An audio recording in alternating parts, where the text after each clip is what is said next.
China just dropped a female robot that shocked everyone, not because it looked scary, like T-800 robot, or run fast like Unitree H1, but because it looked almost too real. Her walk, her smooth arm movement, and the way she turned on stage made people stop and look twice. This is LimX Luna, a full-size female humanoid robot built not just to move like a machine, but to move closer to a human performer. And that is what makes Luna so interesting. Most humanoid robots still walk with stiff legs, heavy steps, and a robotic posture, but Luna walks with a soft runway-style movement. Her arms swing naturally, her hips shift gently, her shoulders move with the body. And when Luna turns, poses, or spins, it does not feel like a normal robot demo. It feels like you are watching a performer who just happens to be made of motors, sensors, and software. The biggest reason Luna went viral is simple. She does not move like a factory robot wearing a costume. She moves like a robot designed from the beginning to be seen by people. That difference matters. A warehouse robot can be strong, useful, and repetitive, but a public-facing robot needs something else. It needs to look safe. It needs to feel approachable. It needs to move in a way that does not make people uncomfortable. And Luna seems built exactly for that kind of world. On the runway, Luna walked beside a real actress, and for a moment, the line between human performance and robot movement became surprisingly blurry. She stepped forward with clean posture, moved her arms with softness, turned her body smoothly, and even performed a fast illusion-style spin in front of a live crowd. That spin was not just for style. For a humanoid robot, turning fast and landing cleanly is extremely hard. Every step is already a balancing problem. The robot has to move its legs, shift weight, control the upper body, and stop itself from falling. So when Luna spins, recovers, and keeps her posture, it shows that LimX is not only chasing beauty, they are also solving serious whole-body control. And when you slow the footage down, the human-like details become even clearer. Luna does not just stomp forward. Her body has rhythm. Her arms do not stay locked at her sides. Her shoulders and hips move with the walk. Even her stage presence feels planned, almost like LimX wanted her to be judged less like a machine and more like a performer. If you saw Luna walking on a stage without knowing anything about her, would you instantly believe she was a robot? Tell me below in the comments. Now, the important question is this: how is Luna able to move like this? LimX designed Luna as a performance humanoid, not as a heavy industrial worker. She stands around 5 feet 3 inches, 1.60 meters, tall, and weighs about 119 pounds, 54 kilograms, with the battery. That gives her a body size that feels closer to a real person, which is important for public spaces. She also has 27 active degrees of freedom across her legs, arms, waist, and neck. In simple words, that means different parts of her body can move with more expression. This is also why her design looks softer than many exposed metal humanoids. Luna has a clean, rounded head, a smooth body shape, and a soft, fabric-covered look. She does not feel like a robot built for a battlefield or a factory floor. She feels more like a robot built for people to stand near, take videos with, and interact with in public. And this is where LimX's bigger idea becomes clear. LimX is a Shenzhen-based robotics company that is not only building Luna. The company also works on humanoids, bipeds, and quadruped robots. One of its other humanoids is Ollie, which is closer to warehouse and industrial work. So LimX is clearly not building just one robot for one viral moment. They are building a full robotics platform and then shaping different robots for different jobs. Ollie is more about work. Luna is more about performance, interaction, and public attention. That is a smart move, because the first place many people may meet humanoid robots might not be inside a factory. It might be inside a mall, an auto show, a museum, a theme park, or a live event, and Luna feels designed for exactly that. LimX also showed multiple Luna robots performing together under flowing blue fabric. They moved through dance-like routines with smooth arm gestures, body leans, waist turns, and synchronized steps. The robots did not just walk in a line. They moved more like a stage group. That is important, because Luna is not only being shown as one robot. LimX is trying to show that Luna can become part of a full entertainment system. The company says its swarm control can synchronize more than 200 Luna units with millisecond-level precision. That means multiple robots could perform together in large events, brand shows, stage openings, or theme park attractions. And this is where the software side becomes even more interesting. Luna runs on LimX's motion system, which helps control full-body movement in real time. The company also has tools that let teams create routines without coding every single move manually. With video to motion, users can upload a dance video, and Luna can turn that movement into a robot routine. That changes the whole business angle. LimX is not just trying to sell a robot body. They are trying to sell a robot that can become a repeatable content platform. One day, it can dance at a car launch. Another day, it can perform at a mall. Another day, it can become a host at an exhibition. And because teams can update the routines, Luna does not have to stay stuck with one performance forever. What shocked you more, Luna moving like a runway performer or Luna gently interacting with a child? Comment your thoughts below. And then comes the price. Luna costs around $41,000. For a normal person, that is still very expensive. But for businesses, malls, exhibitions, theme parks, auto shows, and brand events, that price is not impossible. These places already spend money on attention. They pay for performances, installations, advertising, and experiences that make people stop and record. So if Luna can reliably walk, dance, interact, and update routines without needing a full robotics engineering team every time, then she becomes more than a robot. She becomes a new kind of attraction. And that is why Luna matters. She shows that humanoid robots may not enter public life only through factories and warehouses. Some may arrive as performers, hosts, guides, and interactive characters. Not built to lift boxes all day, but built to make people stop, film, and ask one question. Are we still watching a machine? Or are we watching the first version of a new kind of robotic performer? And if Luna is already making robots feel this human on stage, then the bigger question is what happens when the next humanoid is built, not just to perform, but to work, compete, and live around us every day. China shocked the world with DeepSeek, but now DeepSeek is inside humanoid robots. UB Tech is using DeepSeek with Walker S2, a factory humanoid that can plan tasks, coordinate with other robots, and work across production lines. Then Sherry is using DeepSeek inside Mornine M1, a customer-facing humanoid built to talk, guide, and sell products in showrooms. It is helping Engine AI's PM01 and SE01 move into public service and patrol roles. And it is now being linked to China's drone swarm programs, showing how DeepSeek is moving beyond chatbots and into real military strategy. When DeepSeek launched, the whole world focused on one question: can China compete with ChatGPT? But that may have been the wrong question. China is not just trying to win the chatbot race. It is trying to put AI into the physical world faster than everyone else. And humanoid robots may be the clearest sign of that strategy. So let's start with the robots. Let's begin with the clearest example, UBTech Walker S2. And the reason Walker S2 matters here is not the hardware first, it is the AI brain inside. Walker S2 is not just walking around because someone pre-programmed every single move. With DeepSeek R1 connected to UBTech's BrainNet 2.0, the robot can understand tasks, plan what to do next, and coordinate with other robots on the same production line. So the real story starts with the AI model turning a factory humanoid into something closer to a usable worker. That AI brain only matters because the hardware can actually act on it. Walker S2 is not a humanoid that only appears in polished demo videos. Its 52 degrees of freedom allow the robot to bend, reach, turn, grip, and move more like a worker than a basic machine on legs. That means Walker S2 can handle parts, carry tools, press buttons, open storage areas, move between workstations, and take on repetitive production line tasks that normally need human hands and constant attention. A 33-pound, 15-kilogram payload means Walker S2 can carry useful factory items, and a 3-minute battery swap means the robot can keep working through long shifts instead of stopping for a human to recharge it.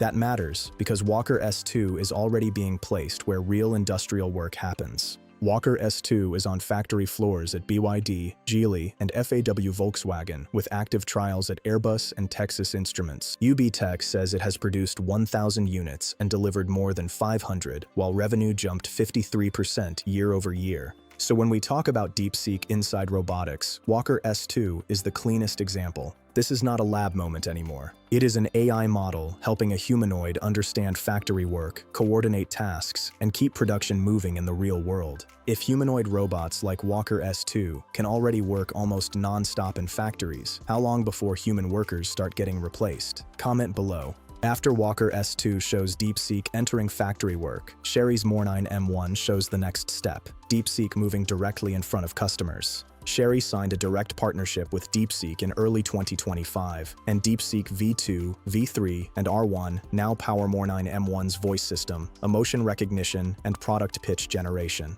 So, when a customer walks into a showroom, the robot can talk, answer questions, read basic emotional signals, and adjust the pitch instead of repeating the same fixed script. This is what changes Mornine M1 from a moving display into a real sales assistant. That AI brain is wrapped in hardware built for customer-facing work, not heavy factory labor. Mornine M1's 40 degrees of freedom allow the robot to turn, gesture, move its arms, guide customers, and interact more naturally, instead of just standing like a screen on wheels. The dual-arm payload is only 3.3 pounds, 1.5 kilograms, but that is enough for light showroom tasks like holding small items, presenting products, and helping customers move through a sales experience. And here is the part that makes the whole thing feel real. Chery has put Mornine M1 on JD.com, China's version of Amazon, for around $41,400. That is close to the price of a mid-tier sedan, which makes the whole thing feel less like a secret research project and more like an expensive product someone can actually buy. Chery has already deployed Mornine M1 in showrooms around the world, including Malaysia, but the next robot takes DeepSeek into something much more physical and public. DeepSeek has already proven itself on factory floors and inside car showrooms, but the next test is something harder, a humanoid working in unpredictable public spaces. That is exactly where Engine AI's PMs01 and SEs01 come in, and the reason these robots matter is the AI brain behind them. DeepSeek powers the digital employee layer behind these robots, helping them handle interaction, reasoning, and basic decision-making in public spaces instead of simply following fixed movements. That AI layer is why PMs01 and SEs01 are already being deployed alongside police officers across Shenzhen's Nanshan and Futian districts for patrols, public service work, and community tasks. The AI is what makes a humanoid useful on a real street, not just the hardware moving the limbs. That AI brain is sitting inside hardware that became famous online for one specific reason. Remember those viral videos of a humanoid robot landing a clean front flip on hard concrete? That robot was Engine AI's PM01, and the reason people paid attention was not just the stunt itself. The bigger point was the level of balance, coordination, and recovery the robot showed while moving. PM01 has 24 degrees of freedom, which gives the robot the flexibility to shift weight, stabilize itself, absorb impact, and recover after losing balance instead of collapsing like older humanoid robots. That is why videos of PMs01 getting shoved, falling, and standing right back up spread so quickly online. Engine AI later built a larger version called the SE01, and SE01's walking style looks much closer to natural human movement than the stiff robotic gait most people are used to seeing. And here is the part that makes PMs01 feel real, beyond the viral clips. PMs01 starts at around $12,000, which means universities, research labs, and independent developers can actually afford to experiment with the robot. So the same robot that became famous online for flipping and recovering from hard falls is now being used in real public environments where stability, movement, and human interaction actually matter. Factories, showrooms, and street patrols are one thing, but the next step is where DeepSeek enters territory that changes the entire conversation: military hardware. DeepSeek is now the AI system helping a combat support vehicle identify targets, plan movement, and coordinate with nearby autonomous systems instead of waiting for constant human commands. The same DeepSeek models being used in factories and customer-facing robots are now being connected to military platforms as well. That shift is what changes the entire story. The hardware behind that AI is Norinco's P60 autonomous combat support vehicle. Norinco is China's largest state-owned defense contractor, and it unveiled the P60 in February 2025.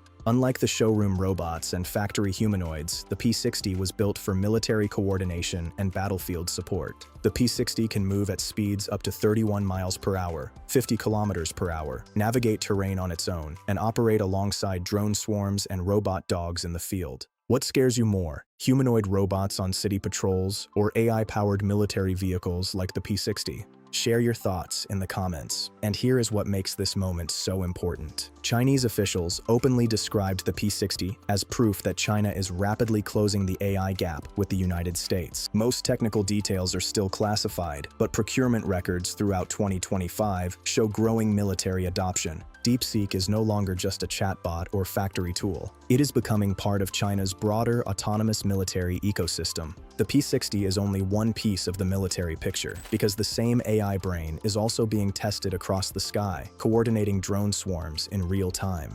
Instead of controlling just one drone, the AI helps groups of drones identify threats, divide tasks, and keep working together in real time. Because DeepSeek can run on board, the swarm can continue operating even during heavy signal jamming. During recent PLA exercises, one operator reportedly controlled more than 200 drones at once. Xi'an Technological University also built a DeepSeek-powered system capable of generating 10,000 combat scenarios in only 48 seconds, dramatically speeding up military planning and large-scale autonomous coordination. This is where the story takes its strangest turn, because the same AI brain connected to combat vehicles and drone swarms is also quietly moving into living rooms. The Dream S50 was one of the first consumer products connected with DeepSeek R1 integration, and the goal is to make the vacuum behave less like a timer-based appliance and more like a system that understands the environment around it. Instead of giving rigid commands, users can say things like "wax the master bedroom, but avoid the toys on the floor," and the system can interpret the request more naturally. That is what makes this part of the story feel so strange. The same family of AI models being connected to military systems and factory robots is also being used to clean living rooms and move around couches inside normal apartments. That AI brain is wrapped in hardware that is far more capable than older robot vacuums. Dream's newer cleaning systems are becoming much more autonomous than older units that simply bounced around rooms randomly.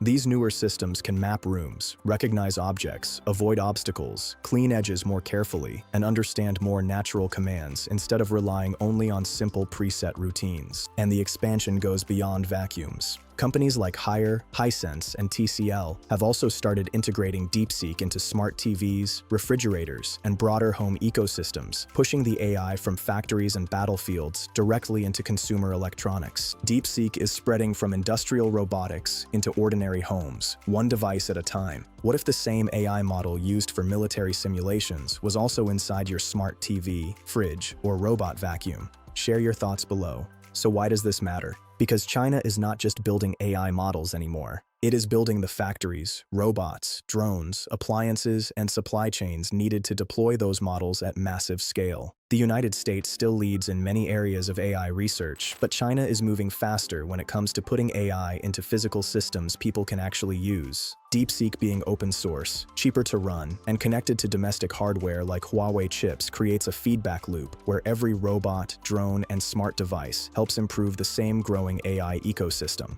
DeepSeek is no longer just competing in the AI race on a computer screen. It is moving into factories, public streets, military systems, and even normal homes, which is what makes this moment feel so different from every AI wave before it. The bigger question now is not whether these robots are coming, because they already are. The real question is how fast this ecosystem scales from here. And honestly, some of the next robots already being tested in China make everything we just talked about look small.